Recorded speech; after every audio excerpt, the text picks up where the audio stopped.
Hey everyone, welcome to what's going to be my first podcast here. This is, of course, Dave Petrella. You guys probably know me from Aliens and Astrology. I'm also a guest on lots of different podcasts, and you can feel free to find everything on my Facebook profile, Instagram profile, and of course my YouTube page here. So today, actually, for my first guest, I have someone named Robby Marx. I actually heard Robby on a podcast out of Scotland maybe about 2 weeks ago. If you guys have watched the show I did with Wayne Murphy, I had a Aliens and Astrology episode, and Wayne's got a site in Wisconsin, USA, that he believes is a Templar-related site, and he's also my friend, so we interviewed him. Myself and Karen Holton interviewed him the other week, and it's a really good show. I'd definitely encourage people to go check that out. So anyway, Wayne is he's getting trying to get his show off the ground in his own show off the ground in Wisconsin here in the United States. And I actually followed one of his links to his interview that he had with a person named General Lee, the Subconscious Realms podcast out of Scotland, actually. And Wayne works with also with someone named Sean Williamson, who's based over there in the UK. And so they appeared on that podcast, and I was kind of searching through the other shows that came up, and I saw one actually, and I hadn't told Robby this yet, but it was on CERN. Of course, the CERN, the large Hadron Collider, I believe, over there in Europe. And so I said, "Oh, what's this? Let me check this out." And I had probably only had half an hour that day, and I said, "Okay, I want to see what this is, because it's a topic I think it's really important right now." In any case, and so I was listening to the conversation, and Robby made a lot of really good comments, and I was actually really impressed.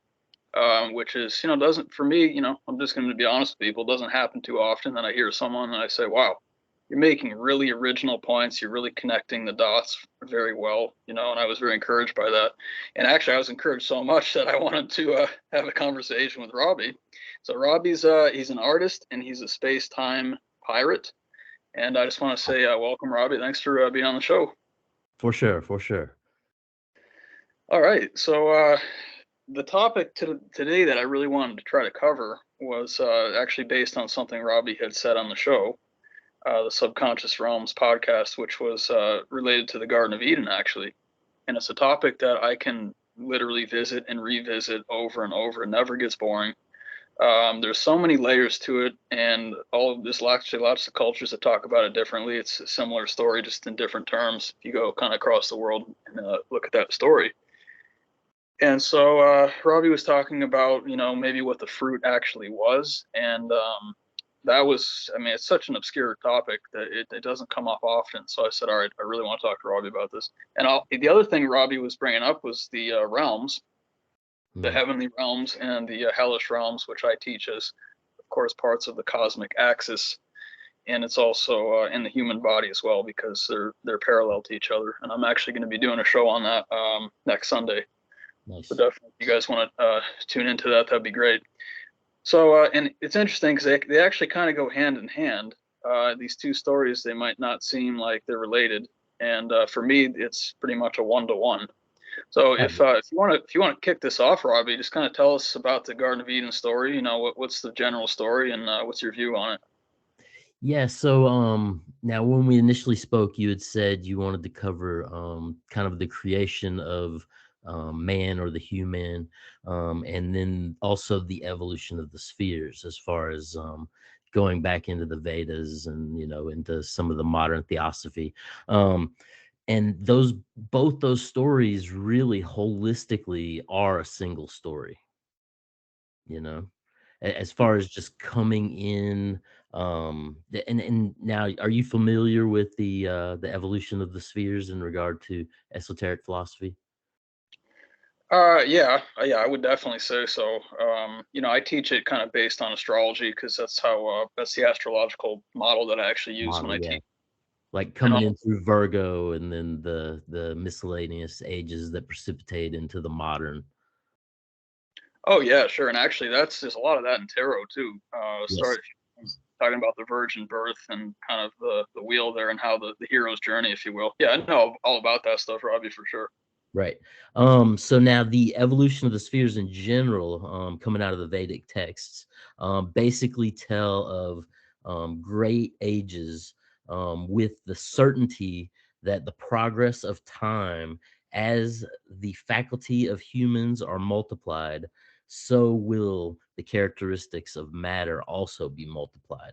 So basically, springing forth from the waters of chaos, that are essentially the darkness of everything before time space was created, that essentially the light shooting out of that, which is basically related to the circumpunct, um, basically is the beginning of the crystallization of matter itself, and basically coming from that higher emergence of a light form, and then either sinking down into or reflecting off of. Um, it kind of gets into, yeah, as far as the stories of the leviathans. You have the male leviathan and the female leviathan, and essentially the male leviathan is the pointed serpent, whereas the female leviathan is the circular, or the curved serpent. Which a lot of times you'll see the snake with the tail in its mouth, and that kind of represents the entire circumference of the cosmos.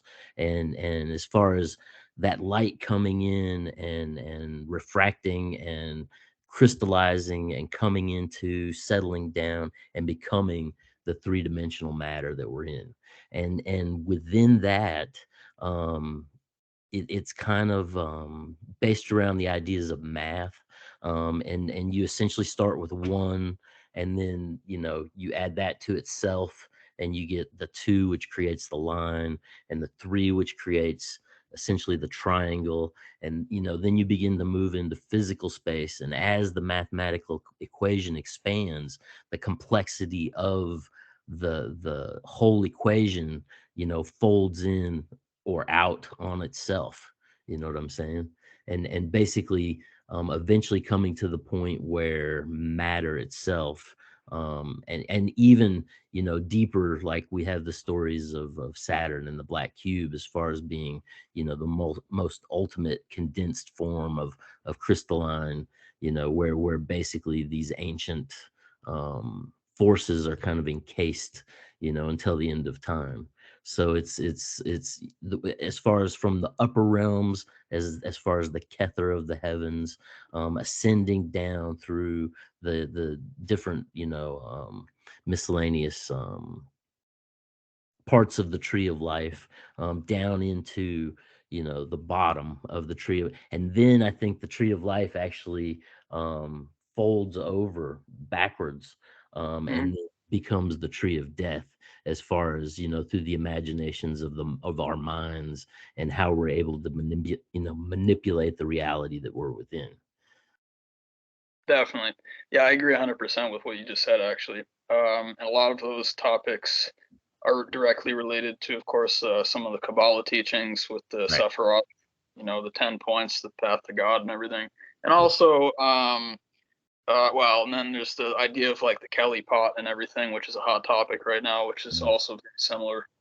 But yeah, I agree. I mean, it's basically coming from non-matter into, it's basically consciousness coming from non-matter into matter, Right. and falls down. It has to fall down through specific gradients before it can actually fully materialize. And then on Right. the way down, you're picking up these different qualities kind of as you go. Mm. Uh, and then I teach those also as states of consciousness that are directly related to the specific chakras along the spine, because Right. the spine is also the cosmic axis, of course, of your body, and Yeah. then the cosmic axis of the Earth is incorporates all these different dimensions and spheres that we're Mm. talking about. And the Earth, Now, I oh, was go ahead, gonna Rob. say, how many chakras are you basing your system off of? Well, I generally use 10. 10. There's the seven, the base seven, which of course people are aware of, Mm. and the reason, there's actually a lot of reasons I do that, but basically, upon looking across the world and trying to incorporate as many of the teachings, and I've basically been trying to create one system out of all the world teachings, because I Mm. believe one system that's the correct one, Right. generally speaking. I just think So it's morphed through time and space in regard to the individual needs of the different, societal functions, and I think that also may have to do with resonant energies of the planet itself affecting the ways in which those means have to be kind of altered to achieve, a similar effect, something along those lines. oh yeah, absolutely. It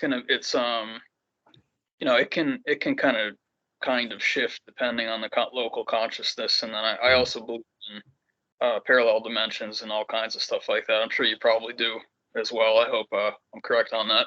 Oh yeah, yeah, Hmm. yeah. Yeah. So, no, I agree with that. But then, basically, the 1 through 7, whether you're talking about the dimensions or the chakras, is seven, what are called the seven traditional planets, of course, in astrology. It actually does include the moon. It does not include the Right, Earth. Then you get the seven, and then right. past Saturn would be at the seventh, and then 8, 9, and 10. Mm, The way that I teach it is Uranus is 8. It rules the fixed stars, and kind of the zodiac, and then 9 is Neptune and the dream world, and then 10 is the point of freedom, or it's mm, like singularity where everything kind of emanates right. from. I Well, know some people. release.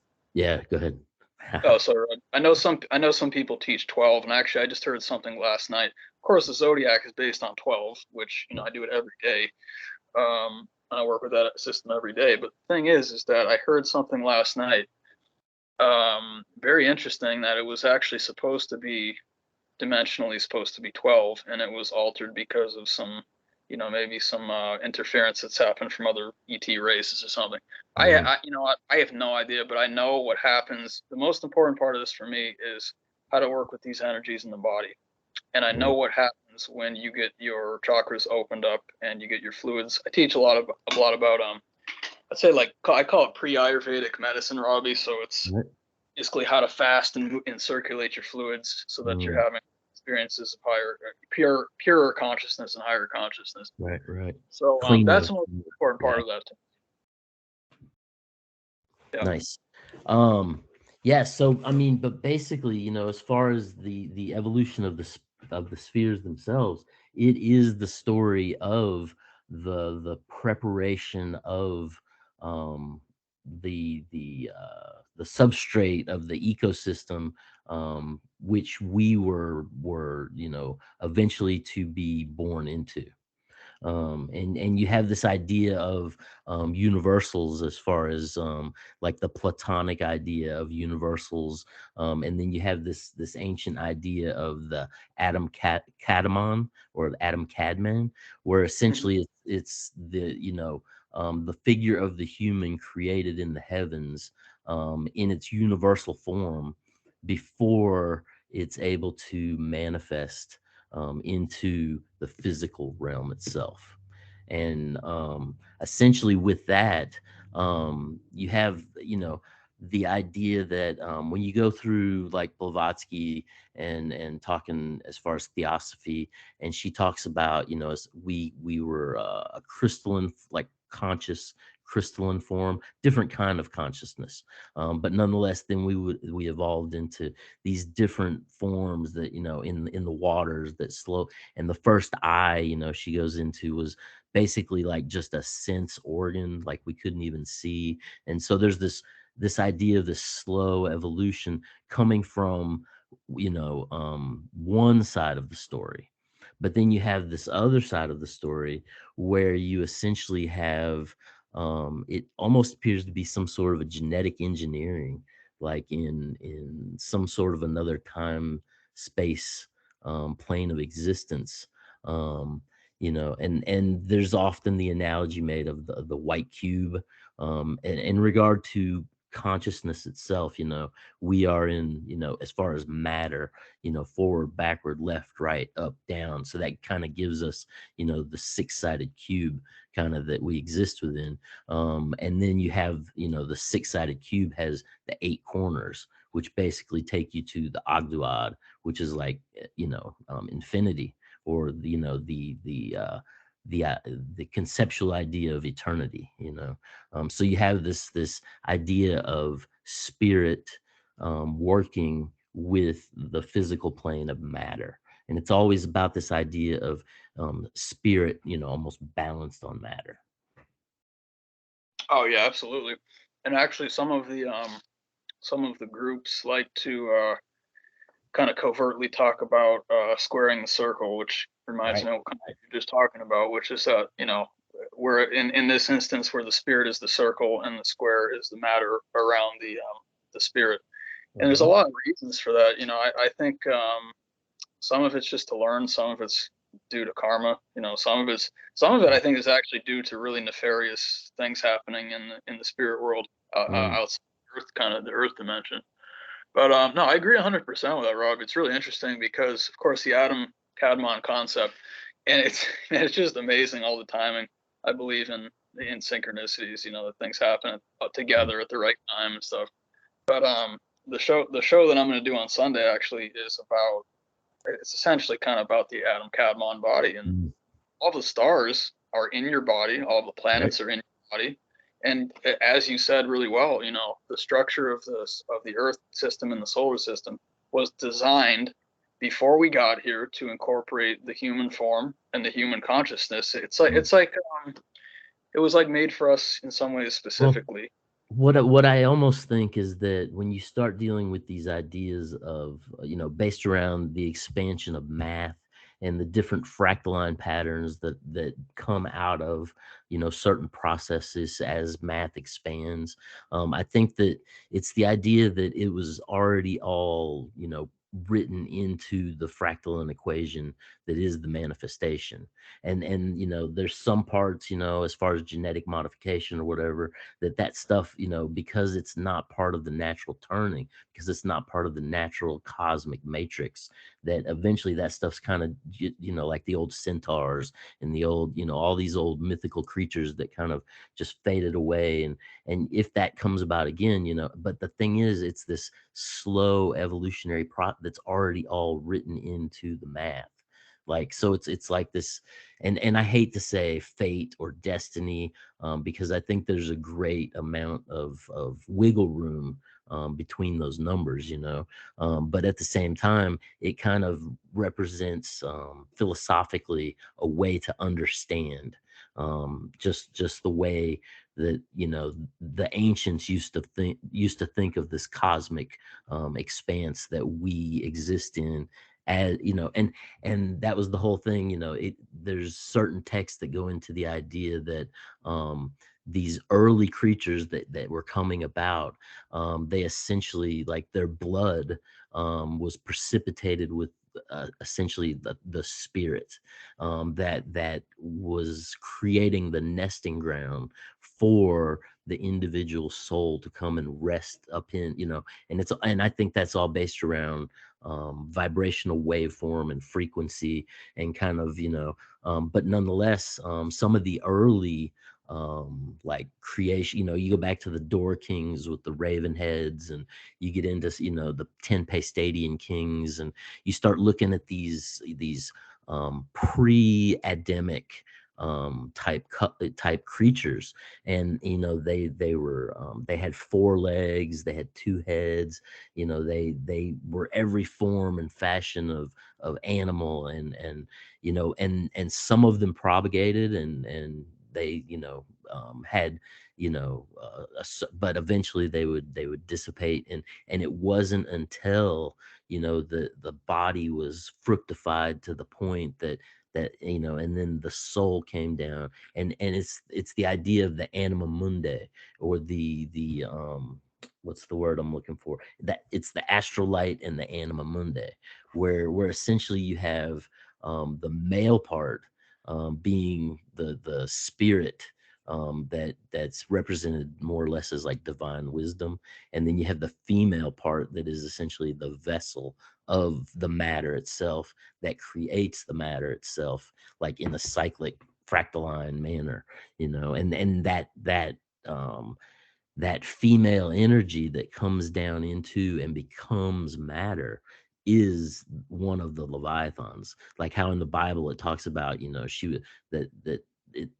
it's essentially salted, and then we become the salt of the earth, you know so it's this process of slowly, And I think that you get into these stories of the Garden of Eden itself, and there's quite a few different cultural changes, depending on where you look.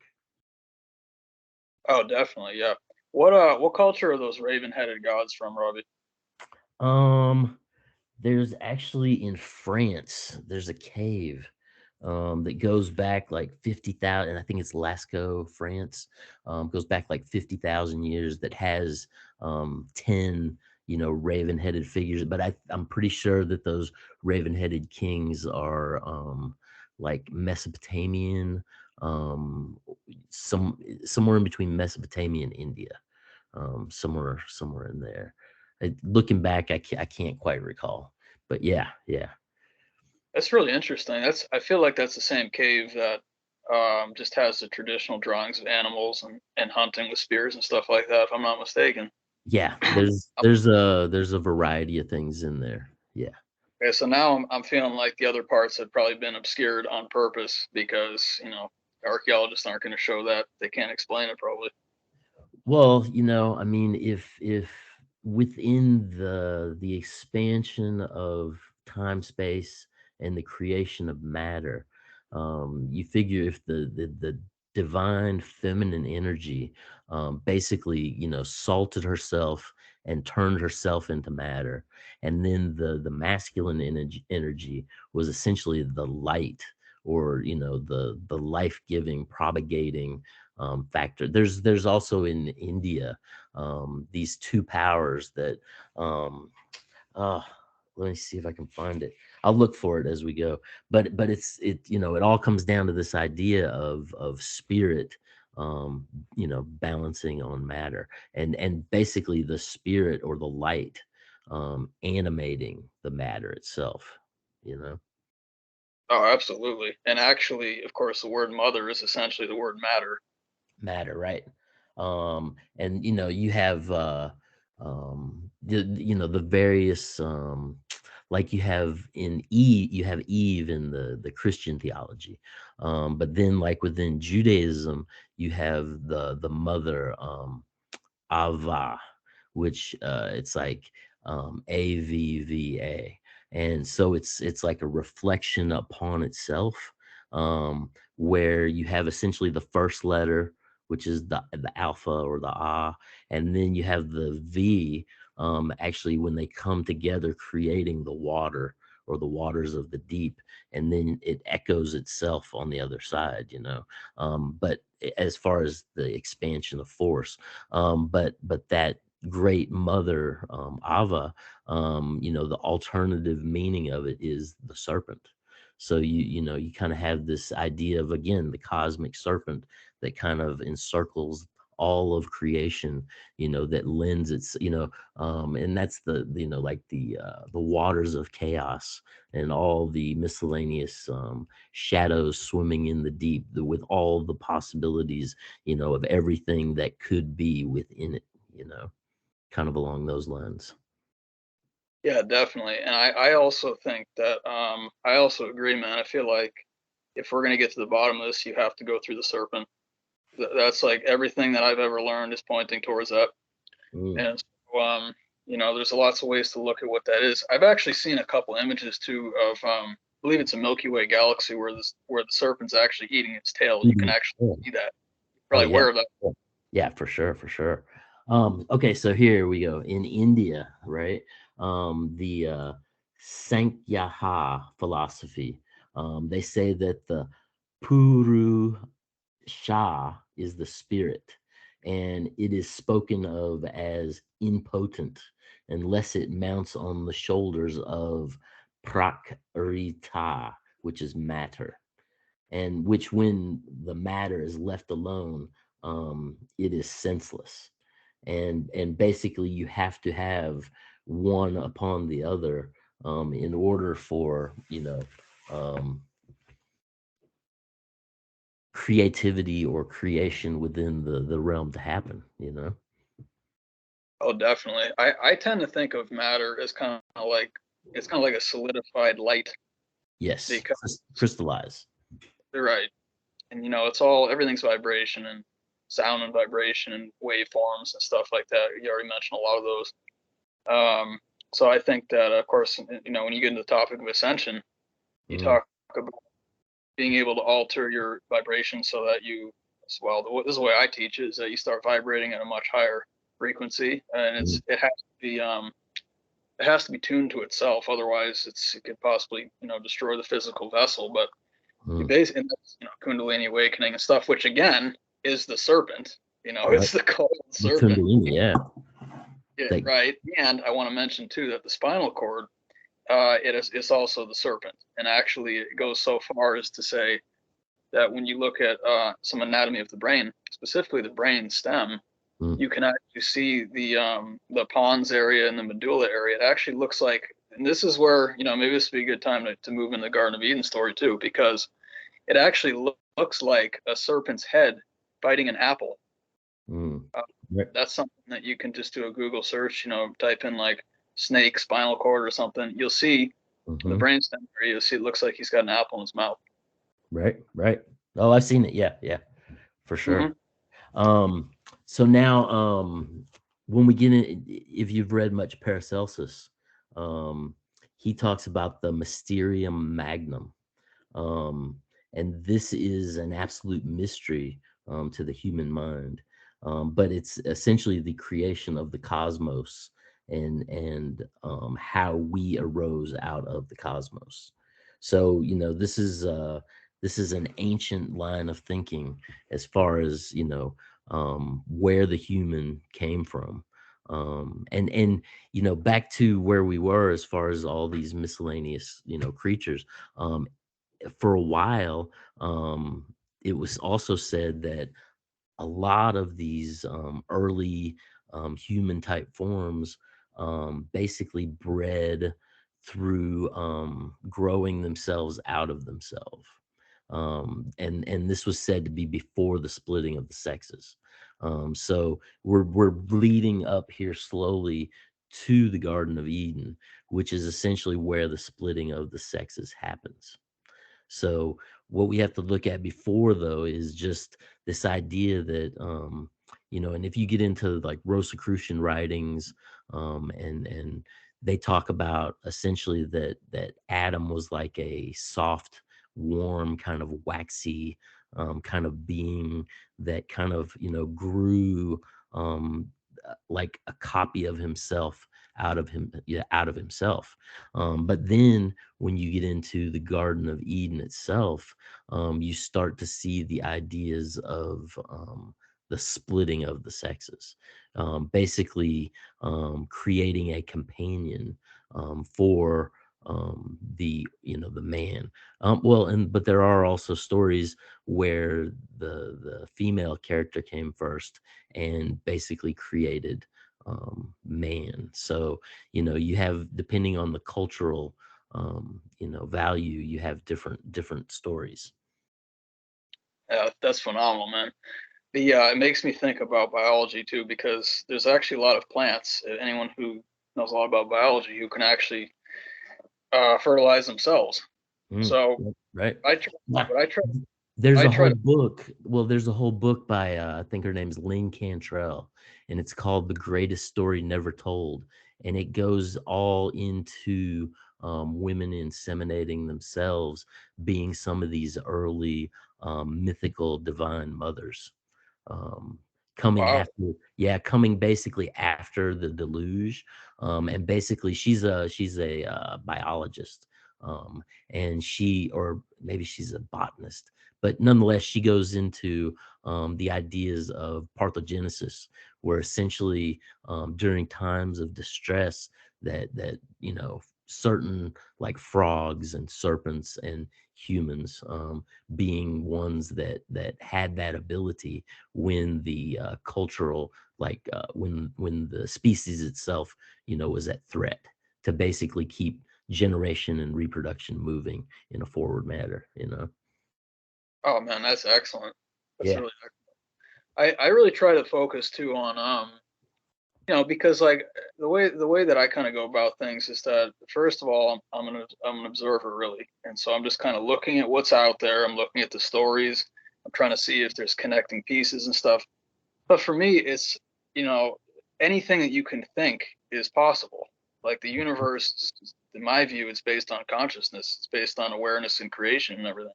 So Right. if someone, or if a non-material being wants to like appear as some kind of like a griffin or some kind of hybrid or something, then great. Maybe that's not what I want to do, but Right. it's within the structured system. It's their free will to be able to do that. So Mhm. instead of me being like, oh, that's weird or that doesn't make sense, I'm like, oh, okay, that's that's how a spirit wants to act and interact, and that's how they want to kind of deal with creation, whether it's procreation with another being or with themselves, or what, splitting their own DNA or whatever it is. Yeah, Okay, yeah. it's up to Well, you. and see, I think that when you go back and you look at some of the old desert cultures in Mesopotamia, and specifically the goddess Astaroth or Asherah, she was the first like transgender, goddess that I've seen in the histories, and she would basically through the course of the night, move back and forth between male and female, and and that basically dealing with energies, and the idea of like the moon can transition between day and night, and like Venus can transition between. So, and back to astrology and the planets, and but as above, so below. So, you have this cosmic man in the heavens, you have this cosmic man, on the earth, and then like you were saying, the temples, they build the temples as representations of the cosmic man, you know and so it's all about this multi-layered kind of fractaline kind of generative force of all time, space, and reality, you know Yeah, absolutely. I agree 100%. yeah. Um, um I good. no, go ahead, go ahead. Well, no, I was just gonna say, I was gonna comment on something you said previously, with the fact that you have creation events, and you have the way I look at it is that this is one created system. I teach that this solar system has been created a specific way, but outside this solar system, it doesn't have to be this way. It can be anything that the local god wants it to be. Essentially, so I teach that. So, um, I believe this system was created in many ways specifically for humans, as a way of like an ascension vehicle, to basically give spirits the ability and freedom to move to where they feel most comfortable, whether it's into a heavenly realm or to a hellish realm. And then Mm, in that right, realm, you're going to be surrounded by other beings that have similar belief systems or capacities or what have you, or right. energy or whatever. But vibe the thing vibe with your tribe.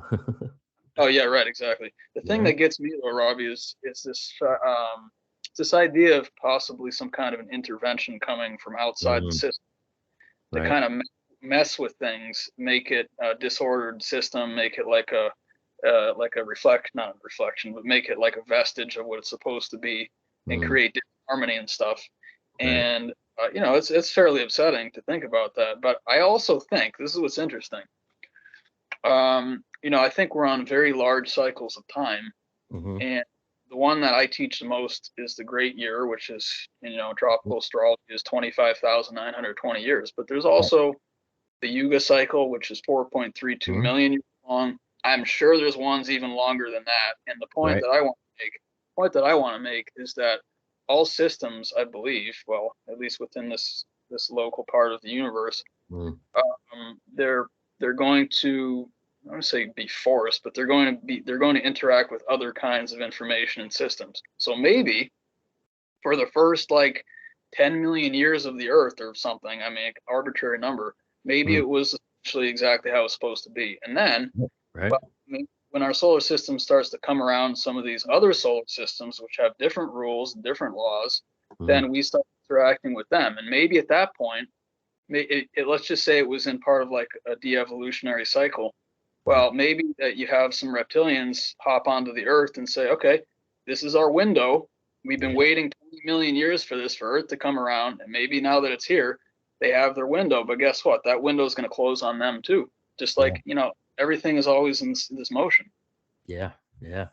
Um, I've actually got when you start getting into the serpent lines and I mean tracing that back into from the founding of the cosmos as far as the trail of dust that was lit up in the heavens was first a serpent before it congealed, and it gets very much into reproductive cycles and the spermatozoa and the egg, and you start looking at what was it, Vishnu threw his semen into the waters of chaos and the cosmic egg congealed. So you have this constant story of coming into being.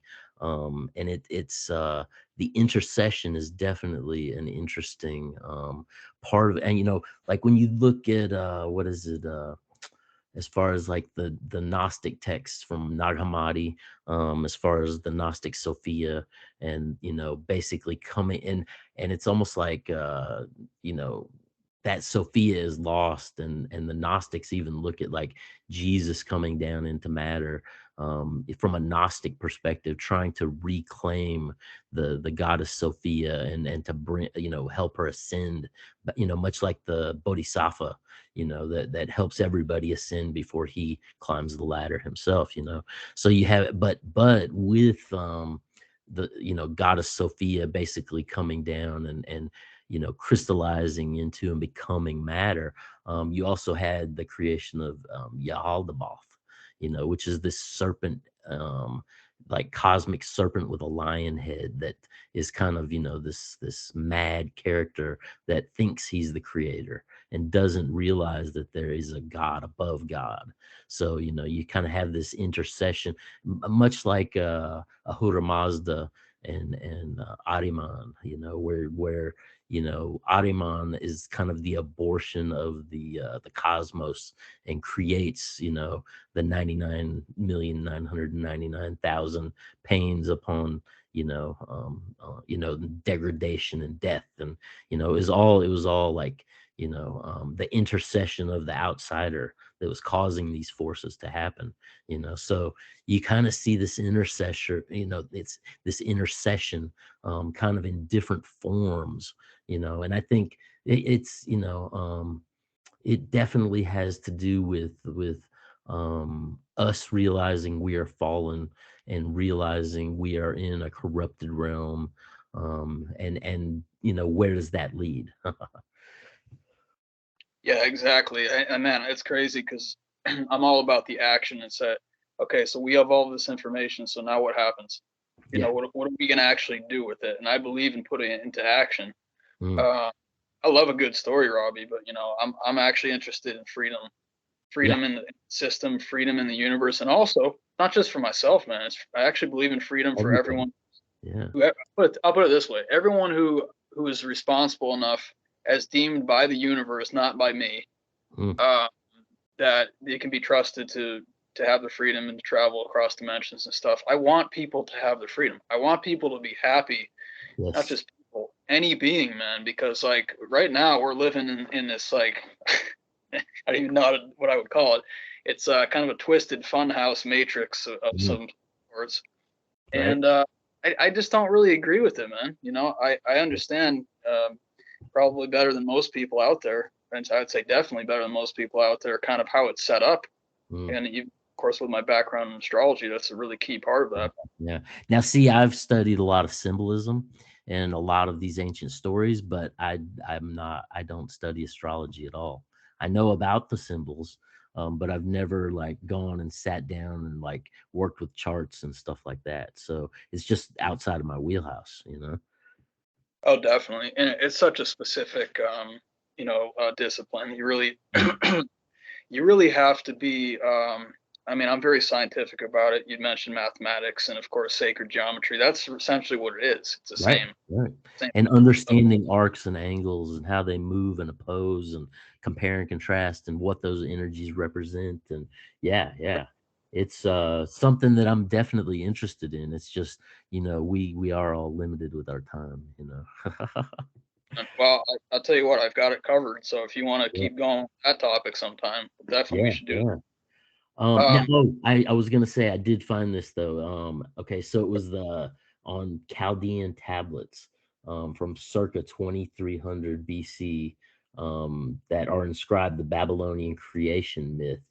And in the, let's see, first column of the Kutha tablet are the 7 human beings with the faces of ravens, whom the 7 great gods created. Wow, that's very interesting.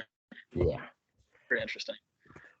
I know that I think the Anunnaki are often depicted as having bird heads and everything because, but I've heard that they're masks, Hmm. that they're or costumes or masks, that they're not Right. necessarily actual biological entities.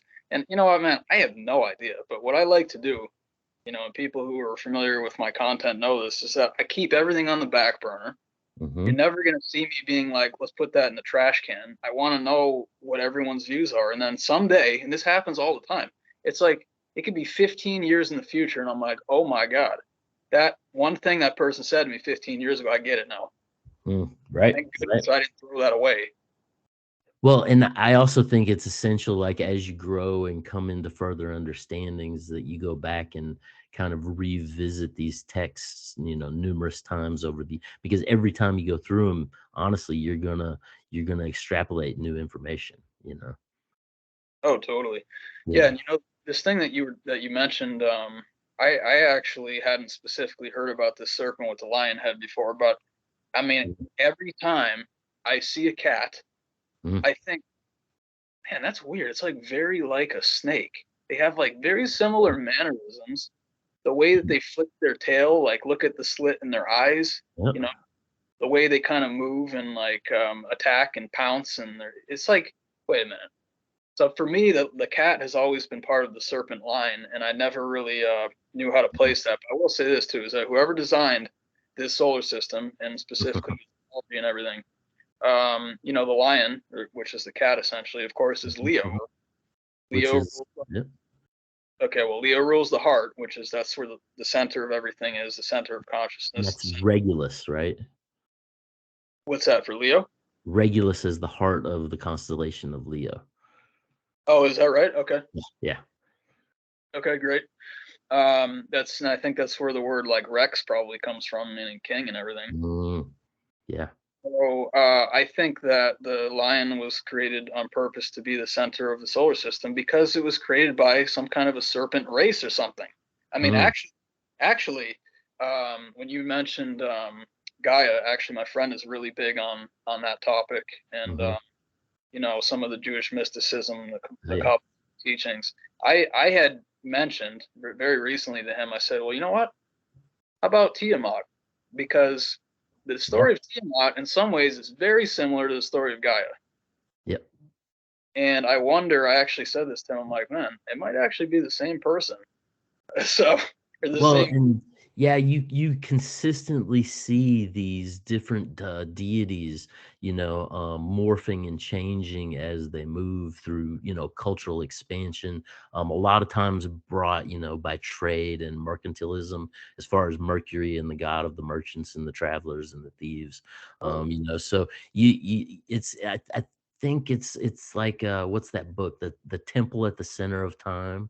It's almost like where it's the idea that there's a natural cosmic expansion that kind of just resonates and builds upon itself kind of naturally, and that kind of leads some people to think that there might be some sort of a higher energetic force that's controlling it, but I think it's just it's just the natural maturation of the cycle you know Oh, totally. It's like a natural evolutionary kind of process. Yeah, yeah.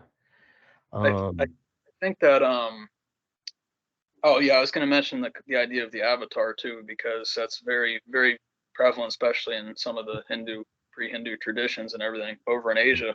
It's that like, okay, so there's actually one consciousness, but they're having fun and they're having fun experiencing different bodies and stuff. And so they come into the earth in mm, different colors. It's the same person, but they look different because it yeah, could be a different body they're using. yeah. Well, and you go back to some of the early texts. Trying to think exactly where I saw. Well, Rudolf Steiner also talks about as far as Saturn and cosmic alchemy, and basically the thrones like lord over almost like a lens that opens up and closes as far as Saturn itself. And then there was these like a lower form of entity on Saturn that actually sacrificed themselves to like open this lens that allowed the energies of the higher forms to basically be focused and come down into matter. And that's essentially how the human spirit came in. But if you get into some of the lower astral forms, before the humans started coming in and incarnating on Earth, some of the lower astral forms are using the planet of Venus in the same way, and they were incarnating into animals like ass and kine and camel, and so and so you see on all levels of the heavens that there's something special about this realm, as far as the experience and the possibilities of. But that was the whole thing with like Lucifer and some of these lower, well, maybe even higher astral forms, but still their soul forces were not able to transmigrate the heavens, which when we get into the Garden of Eden, I think that's when the Elohim said, "Let us make him in our image," that included the ability to transmigrate the mansions or the heavens or the realms, and essentially, these other figures, they're more like parts of the heavens themselves that were created when time and space was being created. So they're kind of locked in these positions, and on occasion I think they can come and have experience. And then you also have the getting trapped in the three-dimensional realm, and some say that's where the demon or the jinn come from. But it's the idea of when we were created, we were basically manufactured in a manner so that we could experience the lowest of the lows to the highest of the highs.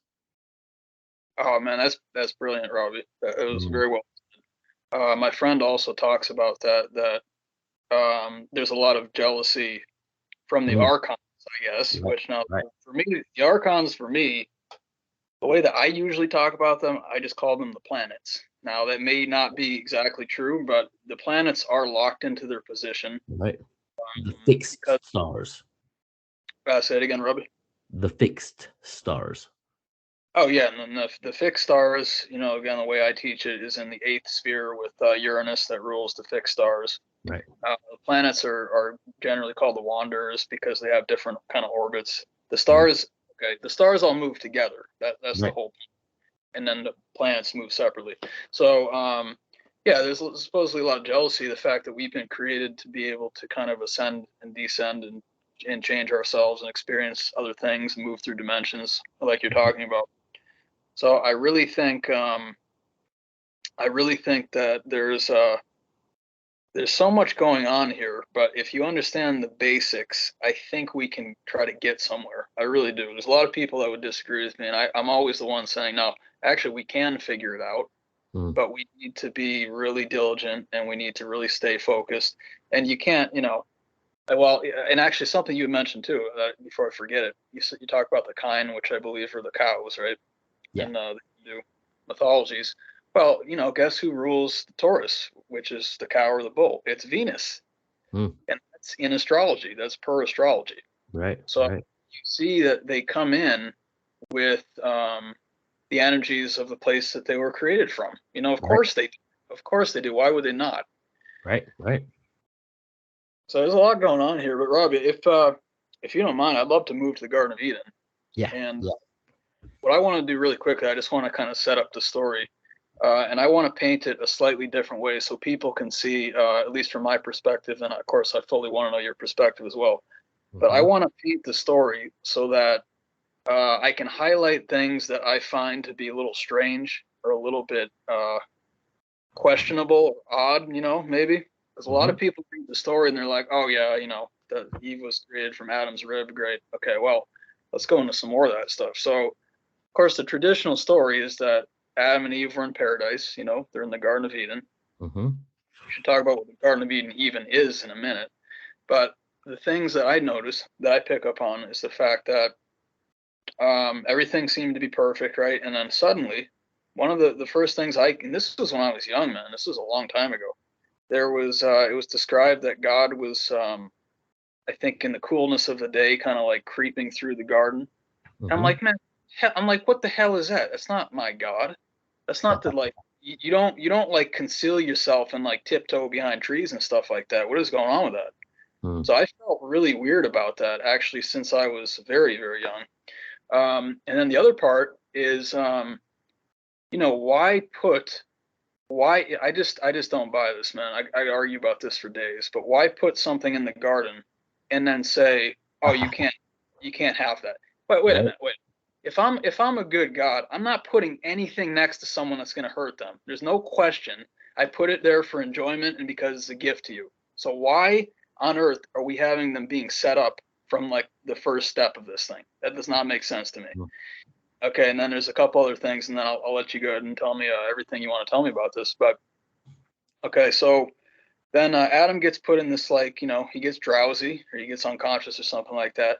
Let's think about this. He has his rib taken out of his body, Mm-hmm. and there's another human fashioned from that. So the first thing, now having seen many, many years of these topics, first thing I think is, of course, genetic manipulation and gene splicing and stuff like Right. this. Right.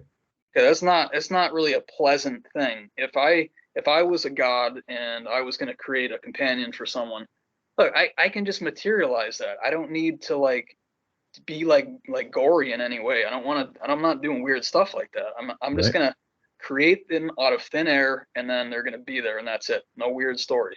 Mm-hmm. Okay. The last thing I want to say before we kind of kick off this topic here is that um there's a story of the serpent being there, and I think in a lot of the Jewish texts, it actually talks about the serpent having legs, Mm-hmm. which is very, very freaking weird. Let's Mm-hmm. be honest with ourselves. That is very strange. And the punishment for tempting Eve was, of course, that it was going to crawl on its stomach for the rest of time as the Yeah. snake. Cast down. Right. Exactly. Cast down to the ground. So then the question becomes, is this a reptilian we're talking about? Because it sure sounds like that to me. It sounds like a humanoid serpent, which we know Mm. from history is everywhere. And then what was it? How did it get in there? What was it doing there? If there's a real God, why was it he or she, or, it's really the combination for me for God, but why was this being allowed to happen? Yeah. And then the first thing, it's the last thing I want to say about this for right now. First thing that happened, so they get kicked out of the garden. And I don't believe that, some Christian people argue that, oh, Adam should have been watching out for Eve. It's like, guys, come on. Like, we're all sovereign beings. You don't need, I get it, keep an eye, but like, maybe he's busy, maybe he's doing something. If you're in a paradise, you're not worrying about threats because there's no threats. Right. So everyone's safe. There's no reason that he would have to be doing that. The first thing that happens, they get kicked out of the garden and they immediately have a child. That's the first thing that happens. There was no children in the Garden of Eden. There was no Mm. children. And the other thing that happens is, which again I think is part of the DNA manipulation, and there's some other evidence for that too, that humans were not initially created to be able to conceive children. Right. Uh, and the thing about it though is that you have this idea of the fall, like the fall of man, and the key component here too is the fact that, all right, so we're in paradise, everyone's happy, and everyone was, that people were naked and they had no problem with that. No one was self-conscious or anything. And then suddenly, okay, so they eat the fruit, right? And then suddenly they become aware that they're naked. And Their then God, eyes. Yeah. Their eyes become opened. right. And for me, that's actually a function of a fall in consciousness. It's actually a function of a fall of energy through the spine. And when you eat specifically excessively, you lose a lot of mental power. Mm. And to me, that's the development of self-consciousness, which is essentially a fall in your consciousness along the spine. There's also the problem of a fall in dimensions, which they actually kind of go one and one. But it could also be that, like, literally the Garden of Eden at the top of the tree is also talking about the cosmic axis, the tree of life and everything, which is how the solar system is organized, and also how the body is organized. They could have been up in the Garden of Eden at some of the highest spheres, heavenly spheres, and then they actually literally physically fell down onto the earth, in addition to losing their consciousness, which is falling down their spine at the same time.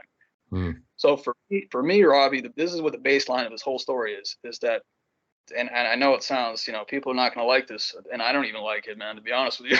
I'm just trying to figure it out. But is the fact that the Garden of Eden is the garden of eating food. Hmm. So basically, when you eat food, you become denser and more material and more physical, and you lose your power from your seventh chakra, and from your fourth chakra, which is the heart chakra. So Interesting.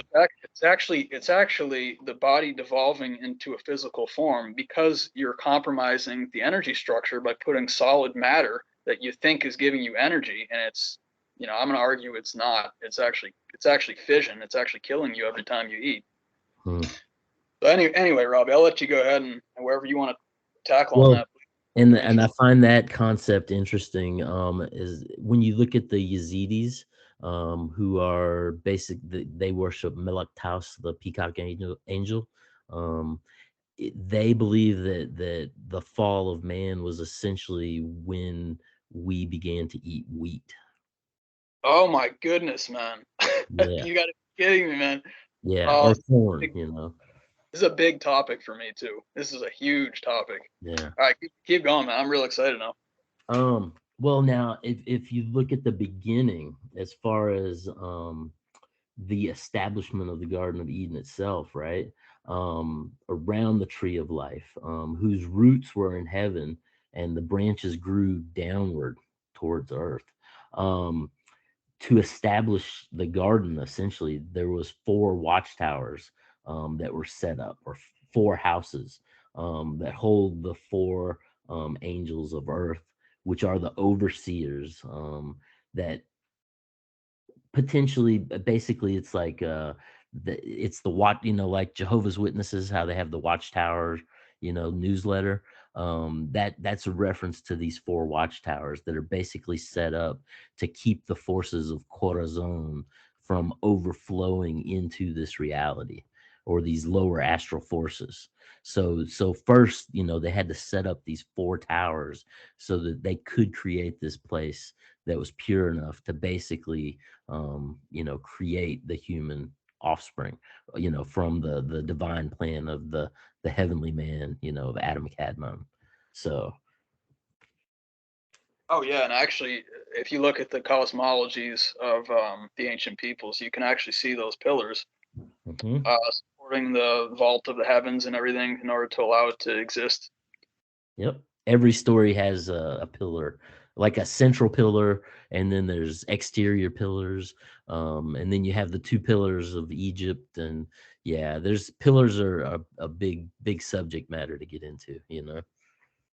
Oh yeah, and the pillar, of course, the pillar, and for me in its simplest form, is just a cosmic axis, and it's also your spine. Right. Those are the towers. That's the tower. When someone says tower, that I'm paying attention to. I mean, Mm, man, you have the flag poles, with the eagle and the little gold ball on top. What do we think that is? yep. Like, Yep. okay, well, I'll just make it simple for people. The gold ball is the pineal gland. That's your Yep. third eye. And the eagle at the top are the two hemispheres of the cerebrum, which cover the pineal gland. Yep. Yep. Because they look like wings, and when you fold the wings on top of the ball, then it makes the human brain. And Mm, that the flagpole is your spine. right. Right. Um, Now I do have here, let's see, have you ever heard of the Book of Baruch? I've heard of the name. I'm not sure if I heard of the book. Yeah, so it's a Slavic book. But basically it talks about the Garden of Eden.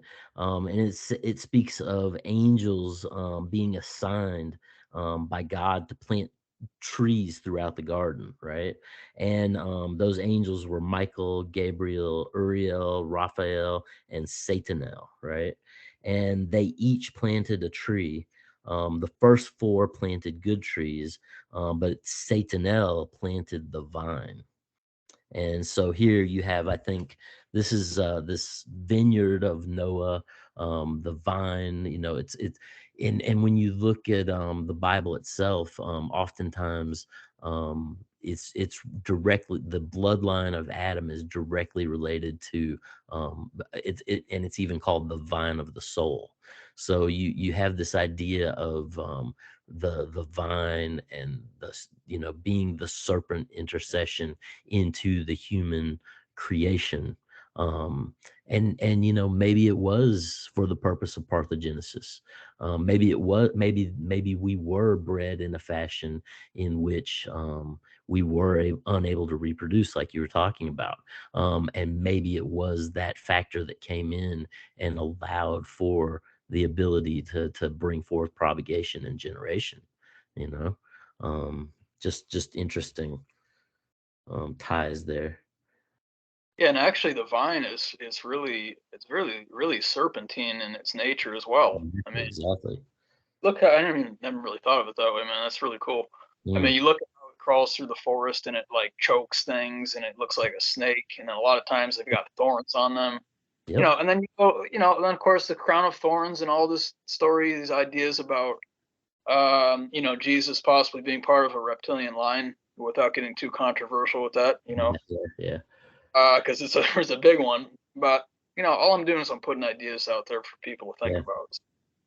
Now, Uh, Genesis, what is it, 126 tells us, the Elohim basically say, let us make man in our image, and or in our, after our likeness, is what it says. But the thing with the Elohim, when you trace that word back to its root, it's actually a plural word.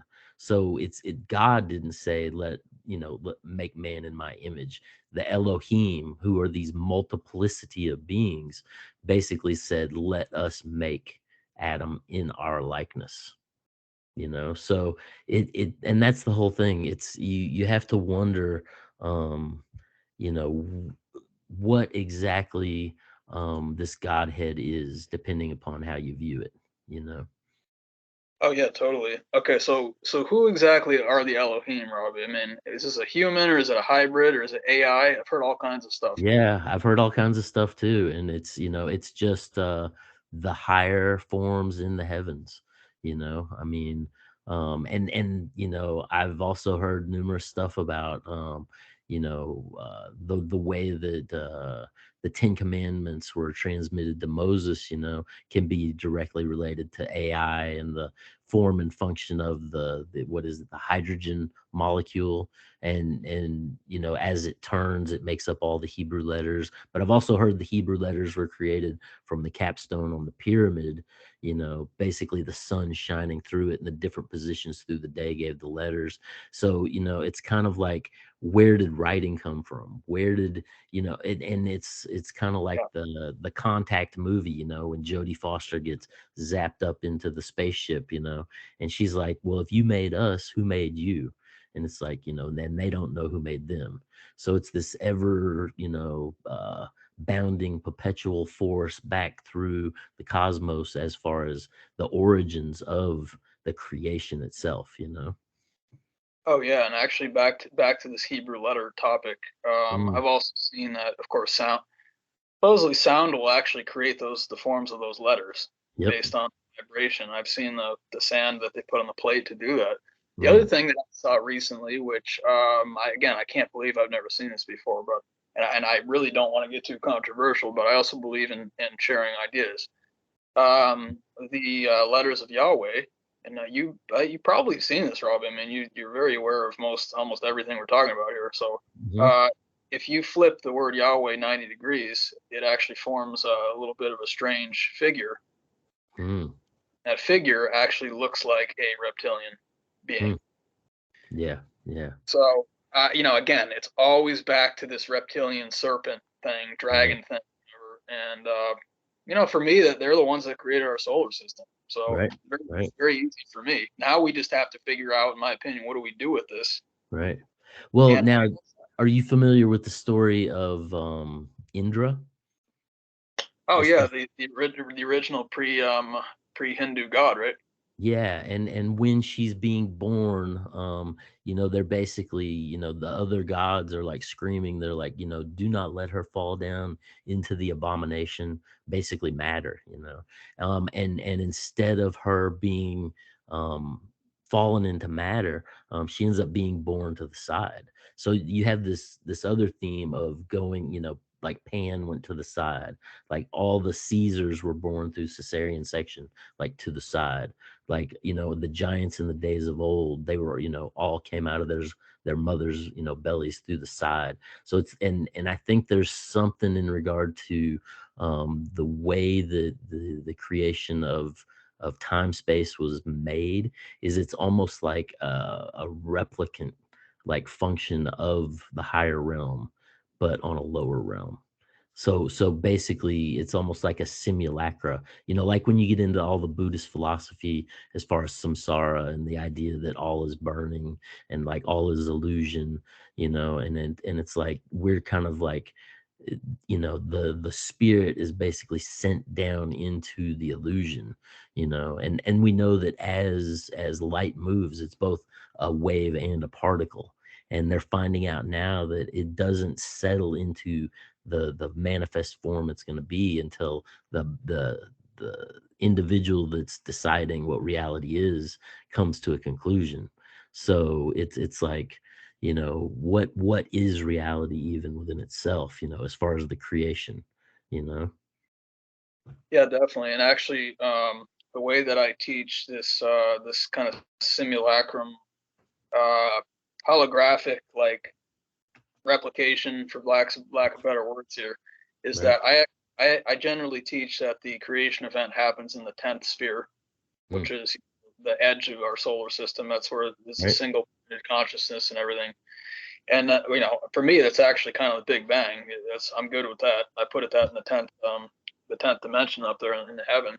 And then what Hmm. happens is that as light moves through that, and as light moves, it starts to condense more and more and more until you get down to Earth, where you become fully, well, no, we're not fully physical. We're actually not. We're like half and half, in my opinion. Hmm. Uh, and then it continues shining down through the lower hells, the other side of the world tree, when it gets flipped. So you actually have like one, let's say like one being, and what I do is I separate them into 21 different versions of themselves, Hmm. and they're more and more dense, and so they're all playing out at the same time, is what I believe, and in different dimensions, and then you have those dimensions branching off of each other, and then we all also have like personal dimensions and personal versions of dimensions. Hmm. So I think a lot of these stories they're probably all, a lot of them are I think true, but it depends on which dimension it was happening in, Right. about how you're able to like coordinate what that means, because it Right. does. Now, and when we get into, Christian theology, as far as Adam, and basically, like you had talked about, opening up and taking the rib and create. Now, if you even go back before, and you get into Genesis, and you look at the creation myth, there's actually two creation stories within Genesis itself. And the Hebrew, when you read the Hebrew texts, they actually say that the first man was Adam, but the first woman was Lilith. Yeah. So, and so then you have this whole idea of, a divine feminine and divine, but that's, again, back to this, you know, and in no way do I insinuate that the feminine is evil, but it always is related to the darkness, or, the idea of matter itself, or the idea of, so Lilith within this story is kind of like the evil character, whereas the Atom is kind of like the good character. And they end up having a fight because he wants to be on top, sexually through coitus, and they fight with each other, and she wants to be on top, and she essentially, like utters some mystical word and projects herself out of the Garden of Eden. She ends up going to the Red Sea, where she meets up with Samael, and they end up, offspringing all these miscellaneous abominations and demons. But nonetheless, Adam, in the garden, he like goes into a state of like, remorse, and like wants Lilith to come back, and like they end up sending like two angels to the Red Sea, and nonetheless Lilith doesn't come back. And it was at that point that essentially now you have the biblical narrative of the taking the rib, and like you were saying, it very much sounds to modern ears like genetic manipulation in regard to cloning. Oh yeah, exactly. You just take you take the DNA out of the living tissue and you start to like graft it essentially. Right. Man, that's crazy. We think Mm, very simply. I was actually going to bring up Lilith as well, yeah. because there's a fair amount of time she does appear in the Garden of Eden story. And the way that I've never heard that, by the way, Robbie, with the Red Sea. It's very Mm, interesting. I think a lot about that. But the way that I usually talk about it is that Adam had offspring with both Lilith and with Eve, mm, and that the, let's, for lack of a better word, evil line of the world comes from the offspring of Lilith and Adam, and the good right. line of the world comes from Eve and Adam. And when you look again, this is one of the, obviously, the advantages I have since I do astrology. Right. In astrology, Eve is the moon, the moon Yep, principle. It's the for sure. feminine, the mother principle, rather, I should say. Hmm. And Lilith is in astrology. She's called the dark moon. Right. So she's essentially the dark Eve. And then when you go, speaking of France, Robbie, and this is a really good segue too, when you go into some parts of Europe, you see the Black Madonna. What is that? Yeah. Lady Madonna. Oh yeah, for sure. Okay. For sure. So, so for me, I don't personally believe it has anything to do with skin color. I think it's just the dark mother, which is Well, Lilith. different personifications through different energetic movements. Oh yeah, yeah, absolutely. And Yeah. people, like you said, every culture will cut it differently depending on how they Yeah. see it or whatever, how they value Now, it. now, I have a story here. It's from the Dead Sea Scrolls, right? Which were essentially hidden by the Essenes and Qumran around 70 AD, around Palestine area. Um, but this and so the story reads that Eve said, "Adam, live and rise up on the earth," and immediately her word became a deed. For when Adam rose up, immediately he opened his eyes. When he saw her, he said, "You will be called the mother of all things, because you are the one who gave me life." So there's another story in regard to kind of a reversal of roles in regard to the Eve creating Adam versus Adam creating Eve. I love it, man. This is Mm. great. Yeah, it really tosses things up and makes you think. Now, I'm the kind of person that I don't really get offended by. I'm entertained by this stuff. I love it, Oh man. yeah, yeah, Even though I believe generally specific things because we all do. I love hearing all the perspectives, and you know what? I mean, maybe in someone else's reality, maybe that's how it actually did happen. right, Because we right. all have our individual realities and dimensions, I believe. So I just give that person that, and I'm like, okay, if that's how you wanted to design it, and that's what you believe in, then that's your version of the story. My version of the story might be different. Right. Now, when you get into Lilith, she's generally related to Lemuria. And her heraldic flower was the lily. But that was on Lemuria, pre-Atlantis.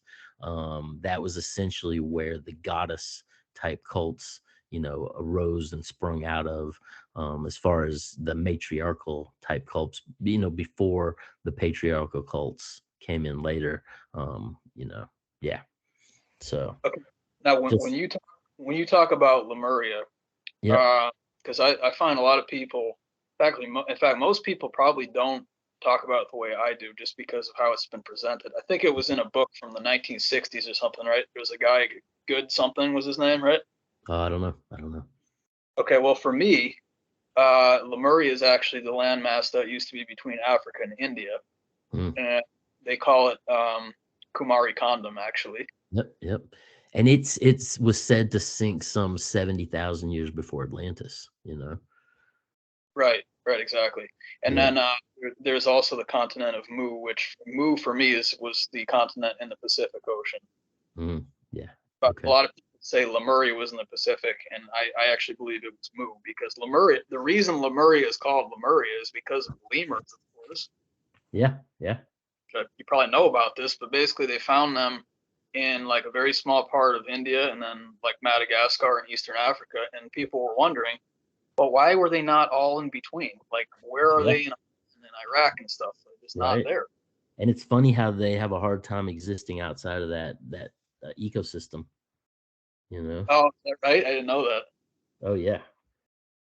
Yeah, that's very interesting, man. Very interesting.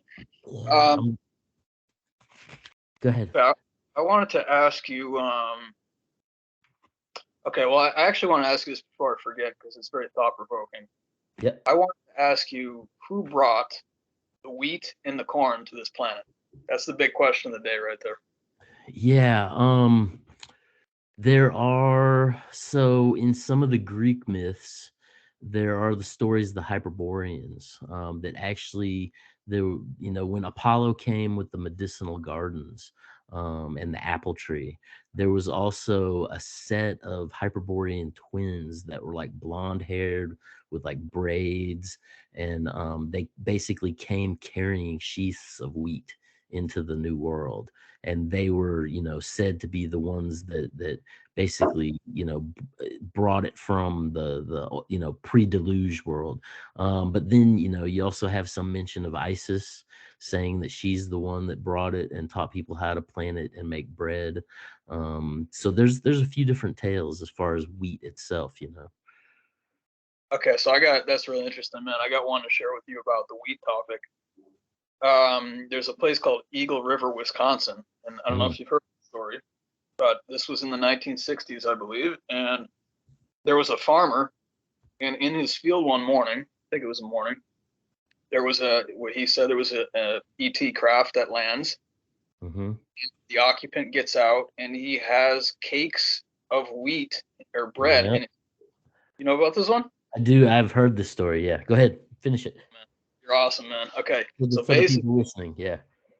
you're right. So basically, and I have a very very strong background in biology, and I do a lot with plants and fasting and all kinds of stuff. So I pay attention to chemically how things are going. Hmm. Basically, they did a test on it. There was no fat at all in the Mm, wheat. And I'm telling you right now, man, and people, if you'd like to disagree with me, no problem. But in my experience, there's just about nothing that is more toxic to the human body than eating straight wheat without any oil in it whatsoever. mm, Shut down your yeah. system. It makes it's very similar to morphine. That's number one. And Yep. number two, it's very, very dry. And our bodies work with, a fluid base, essentially water and oil. So Right. if you put that stuff in there, man, you're going to be cutting your current. So Yeah. what I wonder about, it's interesting when it was said that we started to develop agriculture and everything, and even of course with the Central Americans and corn, it's a very similar topic to me. Corn is in some ways pretty similar to wheat. It has differences, of course, Right. but Right. I think that's part of the contention that came to Earth trying to recreate the narrative into a not so good narrative. I believe that it Mm, was brought from heavenly beings. I think it was more nefarious beings. yeah. Yeah. Okay, so Robbie, where is the Garden of Eden? Is it a physical place? Are we talking metaphysical? What's your opinion on that? Yeah, when you go through the stories, there's some ideas that it's in the higher realms. There's some stories that it's inside of a mountain. That then you have the whole Egyptian idea, of it actually being in Egypt itself. It's, and then you get into some of the more modern thought currents in regard to, like Missouri, being the area of the Garden of Eden. It's highly debated, and there's a lot of different sources saying a lot of different things. Do you have a personal like favorite you think is a contender to be more correct? Hmm. I mean, the simplicity of the Egyptian story kind of rings as far as just but at the same time, when you look at all these texts, like even when the earth was populated, like when Adam and Eve fell down to the earth, and we're told and Adam was the first tiller of the soil, being the husbandman.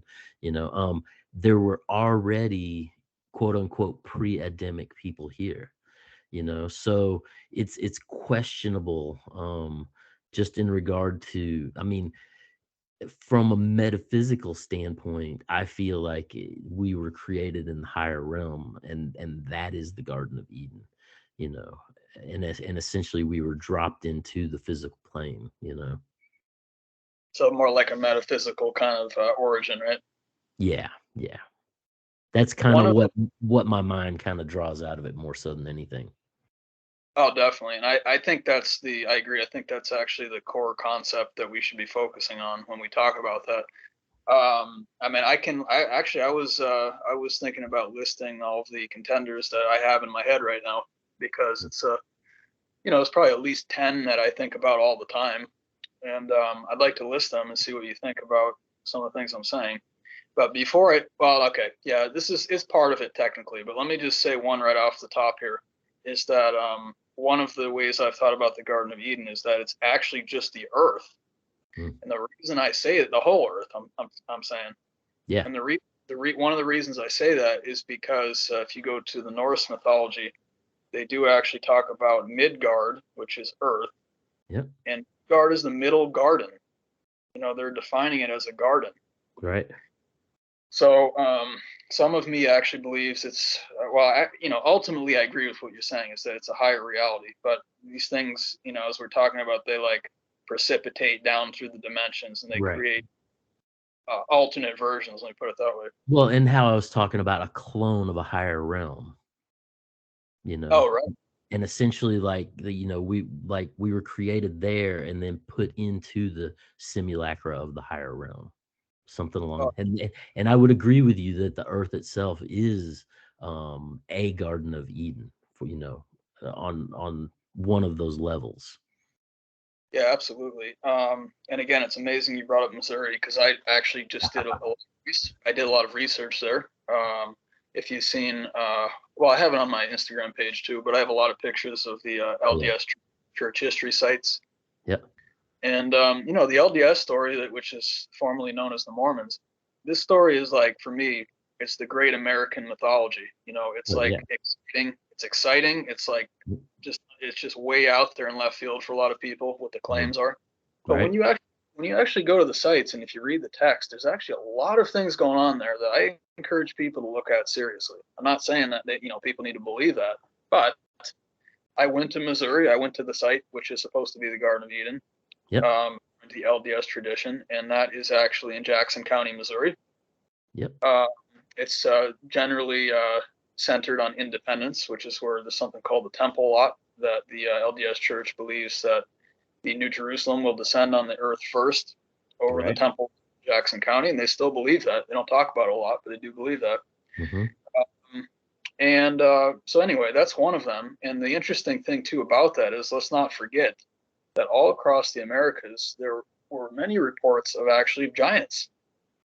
So I Yes. think about this stuff, and I think about the land of Nod, and in terms of where Right. Cain went after he killed his Cain. brother. I Yeah. I was I was standing in that area, Robbie. I was standing in what I actually I do. Very very weird, man, even to say Yeah. this. No, I follow your line of thinking though, for sure.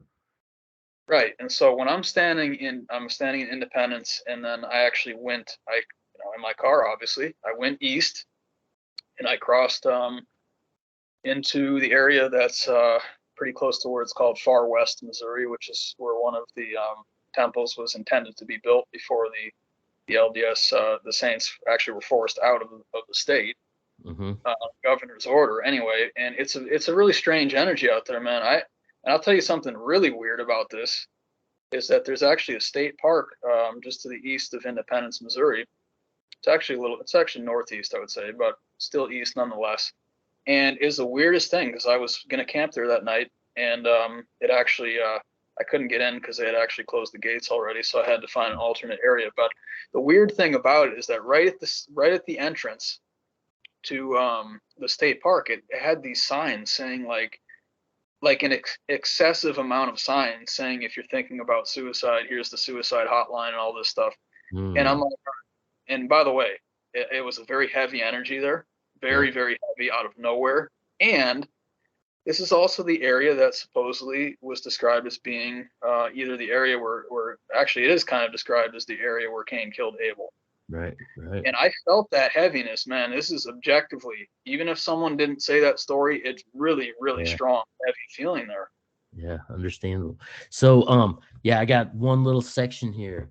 Okay. And it regards Cain, right? But this is a Mesopotamian legend.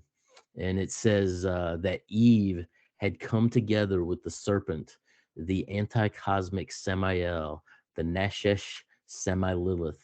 Together they seduced Eve to bring forth the Kwayan, the anti-cosmic messiah of the Sit Ra Achra, which was essentially Cain. Oh, okay. So he came from that line. Yeah, as So far as the that's serpent line. all right. So that's like kind of back to what I was saying before with how we had two lines of humanity, Yeah. both coming out of the Garden of Eden. And I agree with you too. I think this was just the Well, now, most. but this was after, because you figure the Garden of Eden, then we fell into matter. And at that point, that was when Adam built the first stone circle to watch the heavens. And then you have the procession of Abel and Cain, and that whole confrontation in regard to the sacrifice, you know? Oh, absolutely. Yeah. Yeah. So that would be on the earthly plane where essentially you're introducing that but like we were saying, some of these stories show that the serpent interceded in the garden, as far as the introduction of the fruit.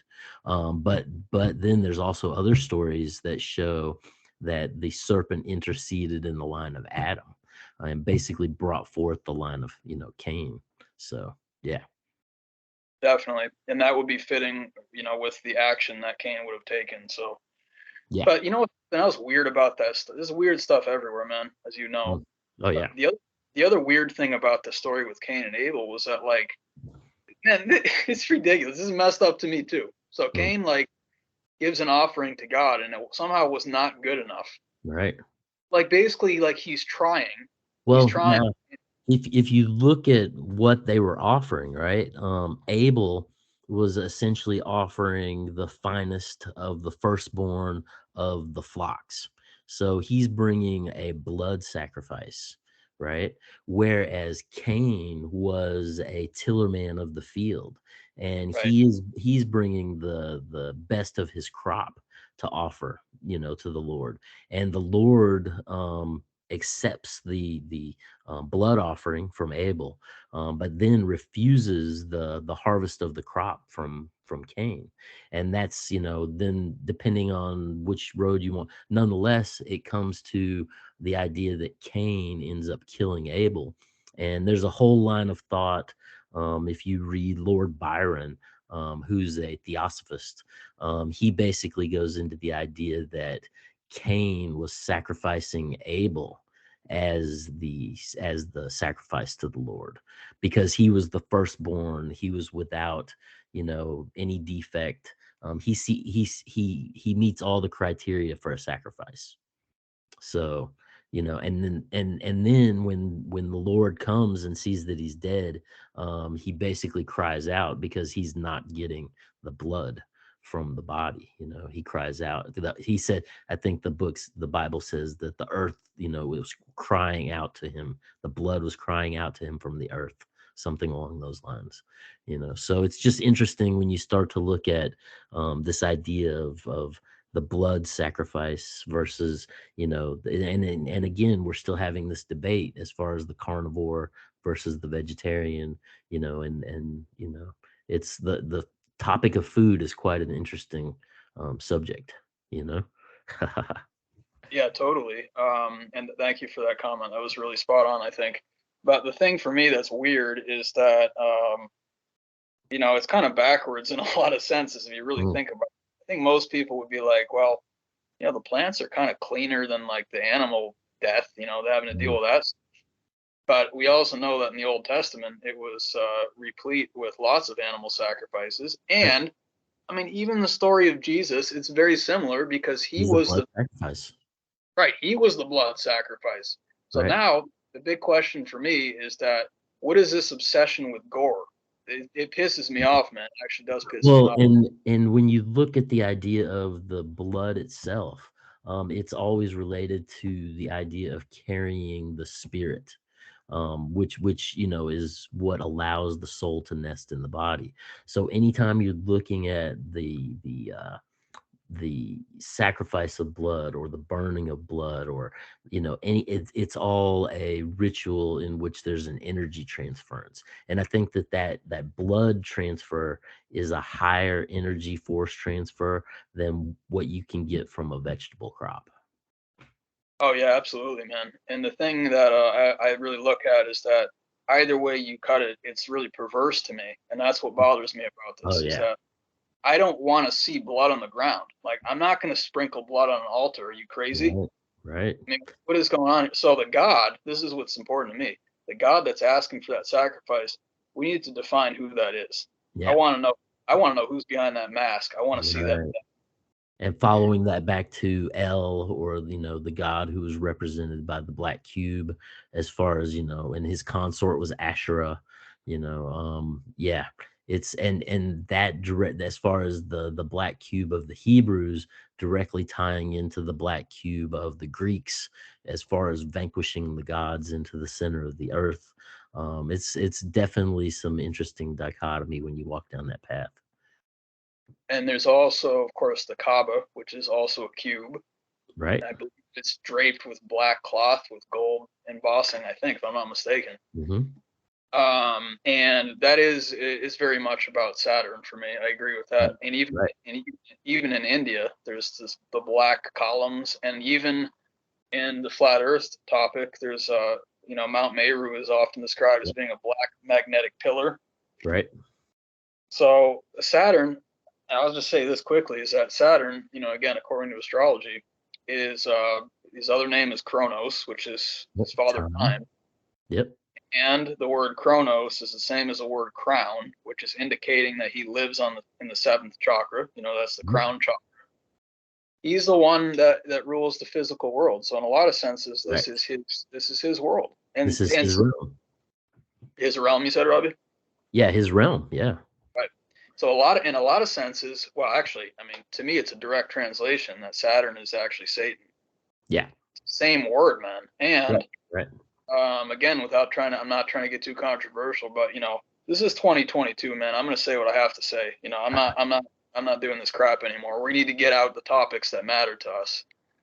Let's in terms of the Jewish topic. Well, their day of worship is what day?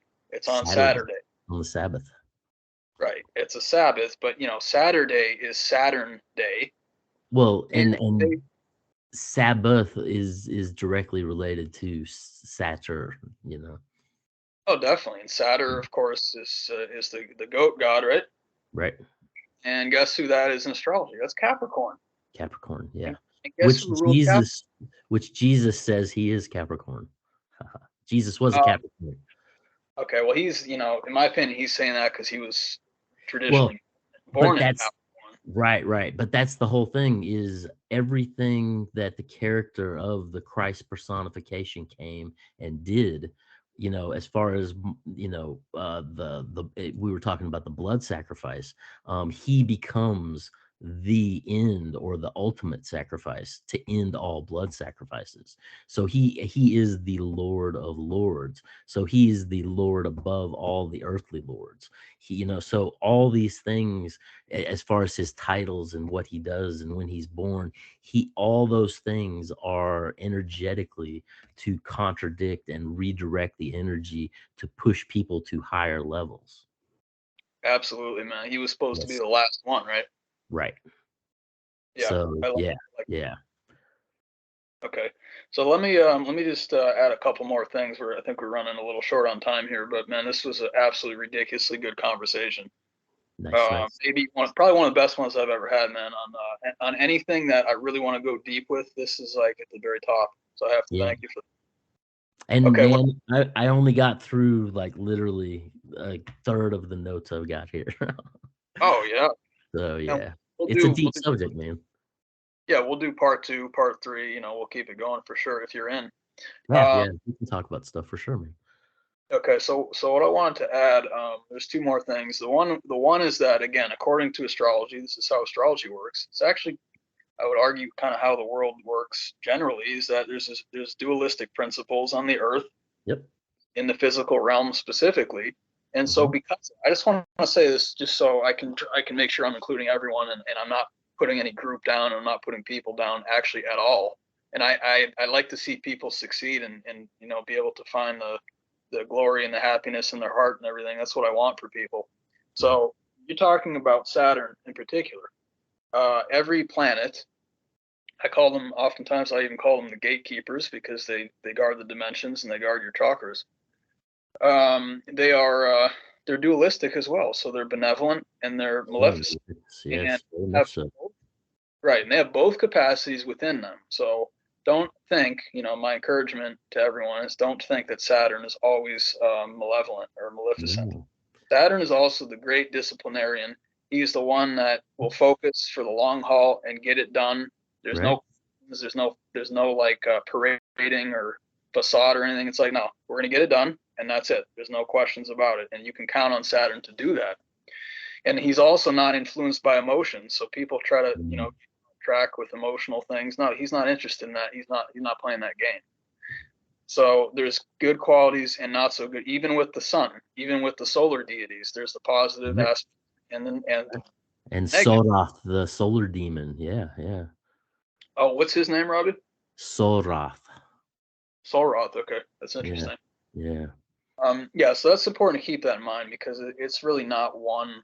Right. It's not Well, like polarized. and supposedly you have Soroth, which is the evil sun demon, and then in contrast to that is the Christ man, or the energy of the Christ, that comes and walks through, it's always the one in many forms through all time, both in the dark and the light, you know. Oh, definitely. And actually, the word Christ, you're right. It incorporates everything at the same time. I agree. Right, right. Uh, the word Christ, if you look at the alphabet, Qrstu, Hmm. in order, is Christu. Hmm. So we talk about vibration, you talk about organization and letters and stuff like that. It's all been put into the system at Waveforms. yeah, exactly. At the Yep. creation event, it's already endemic to the system. It's already Yes. like already been stamped. So all we have to do, in my opinion, is just to recognize the patterns and then see what we want to do in terms of Right. application. I am really big on application, as I said at the beginning of the show. So I like Awesome. to see us do something with this knowledge. And, the ways that I do it is primarily, of course, through astrology, Hmm. which is birth charts primarily, and also relationship matching and business applications and all that. Yep. The way I define it is it's the science of the solar system. So if you have a Yeah. good handle on that, you're going to be doing really well. The other part is the human body. And the human body has the parallel with the cosmic axis as the spine, as opposed to the cosmic axis of the earth, which Right. is dimensions. So, when I apply it to let's understand our part in the solar system. Let's understand how it was created. And then Right. let's use it to bring success to people through positive avenues. That's Right. what I want to do, Robbie. That's what I'm trying to do. Well, and when you look at the idea of the manifest form of the human themselves, they're within the alchemists and the different mystics. There's a lot of talk of basically the bones of the human being like the xylophone of the cosmos, and like our bones are actually singing a song, like just by simply being in creation, so it's and what was it, Osiris's bones, were essentially lodestone, or a magnetic black stone, so it's just interesting, the whole idea of what the human is and where the human came from and what the Garden of Eden was, and what all, I mean, and all these things. I think more than anything, it's ways for us to try to understand these topics, without the necessary evidence that isn't is but isn't there. Yeah, definitely. We you we know try to create what we can to bring a better understanding. right. Uh, Own topic too, man. That's very interesting because, as I said, I do a lot with pre-Ayurvedic medicine, Mm, and and according to the Ayurvedic texts, they actually state, and by the way, they state this in obscure Chinese texts as well. hmm The the vital life force, the prana of the body, is generated in the bone marrow, mm, and that fluid, ends up becoming the lymph fluid and the sexual right. fluid and the fluid of creation and all this stuff.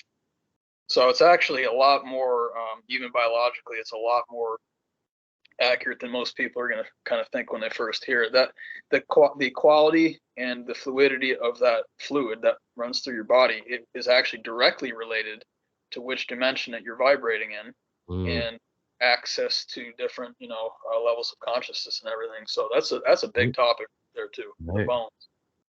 And then what nectar they produce in accordance. Oh, absolutely, yeah. Because if it's good quality fluid, then you're going to experience higher levels of consciousness, more purity, Right. um, more beauty and coherency and all this stuff. And they say, and honestly, they say that in the Ayurvedic text. This is not. I'm saying this for me anyway because I've done a lot of work with the body in terms of trying to understand it. And then when I found the text, I'm like, they already figured that out. So Yeah. I just spent like 8 to 10 years. I came up with something that I thought was not written down. Then I found it was written down, Robbie, and Yep. then I said, Yep. why was this not presented to me when I Well, was 18? and it's funny because the long-term progress of continually learning and going through all these different ideas and concepts, you draw conclusions, that are truisms within your own mind in accordance with the dots you're putting together. And it's always great when you can come to a point where you encounter someone that has, already reinforces exactly what you've put together within your own, mind space. Exactly, and when it's done independently, Yeah. you're not biased, which is Right. even more important. Right. Uh, yeah, but in any case, I just want to kind of at the end here, I just want to list a couple of the top sites for the Garden of Eden that I've spent time with, just so people can think about it. Hmm. Robbie already mentioned one of the more obscure ones, which is Jackson County, Missouri. Missouri. Yeah. That's according to the LDS story. The other one of the ones that's really the most common is actually it's underneath the Persian Gulf, Hmm. at the beginning of essentially the land there, which is where Mesopotamia sprung up from Tigris and Euphrates. But they say that there were four rivers that exited the garden, and they believe some archaeologists and historians believe that the two of them were the Tigris and Euphrates, and then the other two were to the west of that. One of them, which is now a dry riverbed, the other one, which is buried beneath the sand in Mm. Saudi Arabia, essentially. So it could literally be just under the water where the Persian Gulf starts, where it meets modern day Iraq. That's a really common one, and Hmm. it actually does make sense historically. So that's I feel pretty good about that one. The other one, I already mentioned the Earth being the garden. The entirety of the Earth being the garden, Right. as to by the Norse with Midgarden, and Hmm. then another big one for me is of course Hyperborea, which you'd already mentioned Yep. Hyperborea is described, and even in the visuals, it has 4 rivers coming off of it. Yep. It talks about a great whirlpool swirling around, the center of it, and Hmm. it's usually placed in the Arctic areas or the Arctic Yep. Ocean even. The true north. Right. And now when you're talking about the real cosmic tree, or the Norse called Yggdrasil, the Right. tree The of life. Yggdrasil tree that the earth is hung upon. Right, exactly. And Yeah. that really makes the most sense when you talk about that being put through the direct center, which is the North Pole. Well, and that's the Djed pillar of the Egyptians too, with they always show it that tilted, at the appropriate angle of the Earth's rotation, you know.